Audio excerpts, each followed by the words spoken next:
Aries, welcome back to my channel. It's been a minute, and right when the full moon in Pisces pops up, guess who pops up? Me. So hopefully this message finds you in perfect timing. Let's go ahead and see what messages come through for you. Of course, any information that you need will be below. Make sure you guys sign up for my email list on my website so you guys can get notified when I do certain sales and when I have certain readings up. So definitely check that out. My website will be listed below. Literally all my information will be below. And let's jump into your reading, Aries. So first three cards that we have the Page of Swords, the Eight of Cups, and the Queen of Wands. So Aries, you could be heavily affected by this Pisces full moon. It could be a lot of feelings that you're finally starting to understand or get more of a objective view on. Also, there's a lot of questioning, a lot of wondering in terms of what possibilities are out there outside of situations that force you to explore or want to explore other options, especially if this is career-wise. Let's say you're not getting the results that you want. Maybe you want to look at other ways of making money. If this is in love, if you're experiencing difficulties, some of you are going through the process of,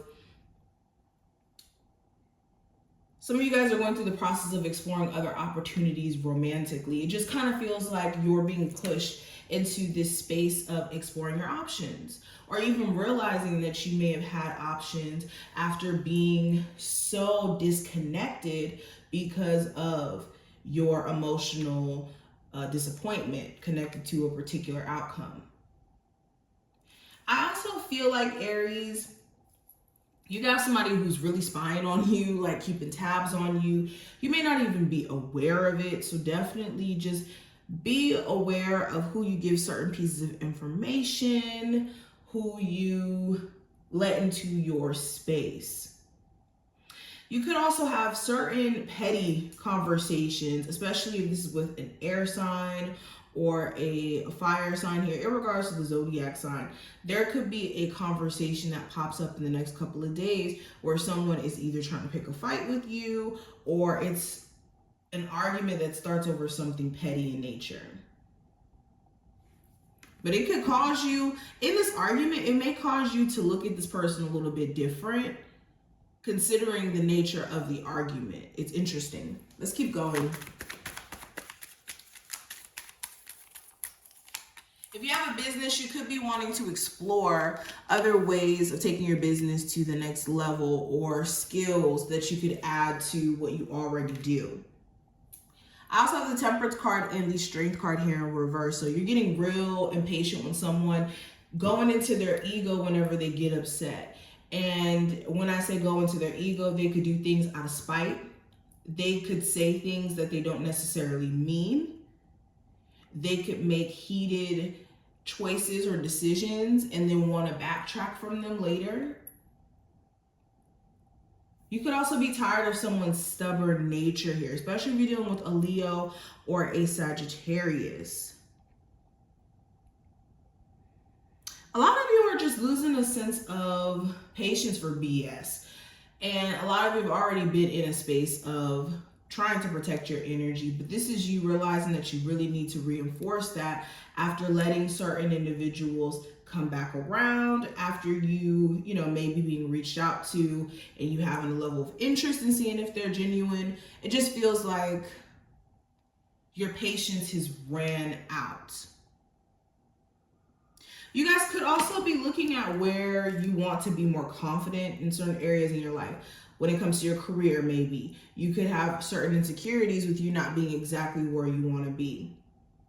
Or you could be very judgy on yourself and realizing that maybe you need to be more patient with yourself. I have the Magician card here in reverse, Wheel of Fortune, Nine of Swords, and the Ten of Wands. So yeah, I think that there's some sort of breakthrough that's happening, especially when I see the Wheel of Fortune. This is not energy to take lightly. If you've been experiencing delays in manifestation or delays in things moving forward for you. I see a drastic shift in your personal energy, therefore your physical reality starts to shift as well. I think that also for my Aries who have been very anxious, that's the word I want to use, very anxious, you could be feeling very airy or at peace and finally not worrying about things that you can't control, especially when it comes to change. Because when the Wheel of Fortune comes in, usually we just associate it with good things coming our way. But the Wheel of Fortune is the energy of the energy shifting. Like you could feel it. You can feel the shift.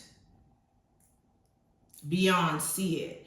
So I think that that's what's happening for you guys in your personal thought process and your actions, your perspective, and also your personal relationships. Like we have that Mercury retrograde energy and full moon in Pisces thing going on here. And then Libra, with Mercury retrograde being in Libra, that's personal relationships that we share. So that may be something you guys are going to have to address very soon. All right, let's pull some more. Let's see what else is popping up here.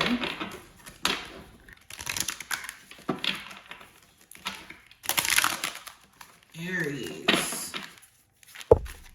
Ooh, sorry guys, I almost knocked you over. Okay, let's see what we got.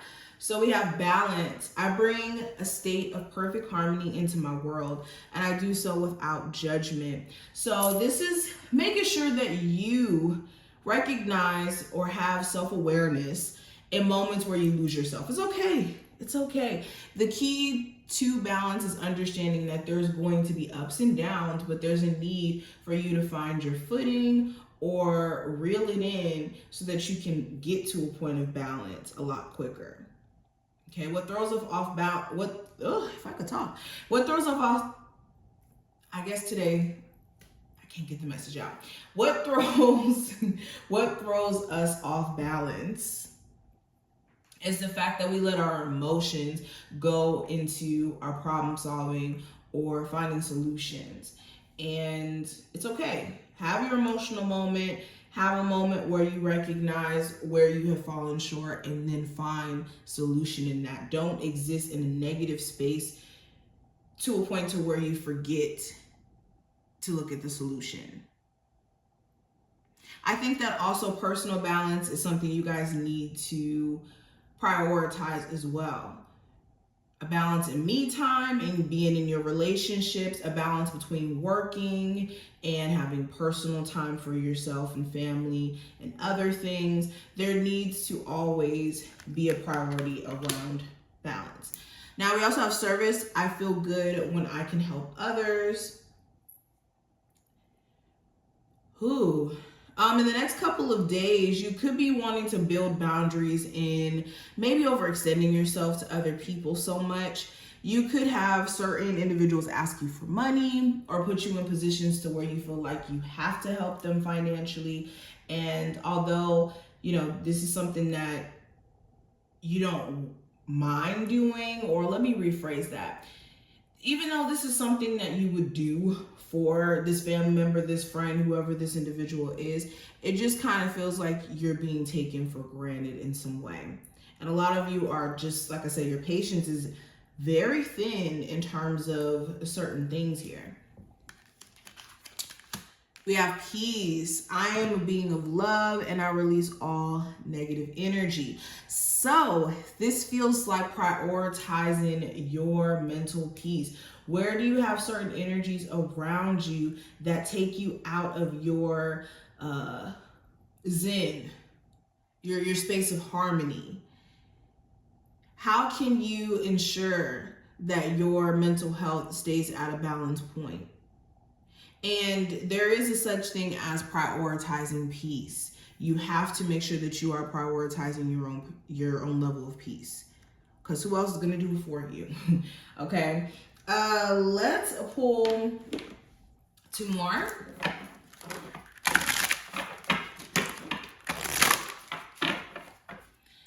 So let's move this deck out the way actually. And I like these cards as well. These were really introspective. All right, so let's pull from this deck. All right, so we have activating empathic magic, and we also have sitting with sorrow, and it is in reverse. So I love that. So yes, this is knowing that there's magic in being an empath. Okay, you can sense things, you can pick up on things, and this could help you have a level of discernment and you being able to sense people's energies and pick it up. But also in being empathic, this is you guys needing to protect your energy. We just spoke about that actually with the Peace card. Make sure that you have those proper boundaries in place, and that irregardless of who it is, family, friend, lover, whoever, that they are not crossing certain boundaries that you set for yourself. Financially, physically, whatever. And then also with sitting in sorrow in reverse, Spirit is saying, get out the house, have fun. Don't sit and be in this hermit mode energy of closing yourself off. A lot of you have been doing a lot of that. Allow yourself to, of course, feel your feelings, but don't enclose yourself in this like hermit mode energy of shutting down and just feeling sorry for yourself, because a lot of the shifts and changes that you guys are experiencing with this full moon, with this Mercury retrograde that we're experiencing, is for you guys to rewrite your story and to go back and make some changes and find some solutions to things that have been just lingering for a little bit too long. Okay, Aries, so this is the message that I see for you. I hope, like I said, that this came in at the perfect time, and I will see you in the next one.